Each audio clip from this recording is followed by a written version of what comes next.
Hello বন্ধুরা, রিদ্ধির ব্লগে তোমাদের সবাইকে স্বাগত জানাই। আশা করি তোমরা সবাই ভালো আছো, আমরাও মোটামুটি ভালো আছি।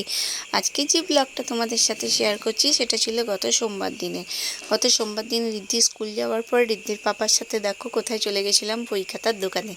সামনেই রিদ্ধির বার্থডে আসছে, সেই জন্য ওর স্কুলের ফ্রেন্ডদের বার্থডে গিফট দেওয়ার জন্য গিফট কিনতে গেছিলাম। আর টিচার্স ডেও আছে, সেই জন্য ও টিচারদের গিফট দেবে বলে টিচার্স ডের উপলক্ষে গিফট কিনতে গেছিলাম। তারপরে দেখো আমরা কোথায় গেছিলাম, গোপাল গিফট হাউসে রিদ্ধির জন্য সারপ্রাইজ গিফট কিনতে। কিন্তু কি গিফট কিনেছি সেটা তো বন্ধুরা আমি এখন বলতে পারবো না। রিদ্ধির বার্থডে আসুক, রিদ্ধি নিজেই তোমাদের ব্লগ করে দেখাবে যে ওর জন্য ওর পাপা আর মা কি গিফট কিনেছে।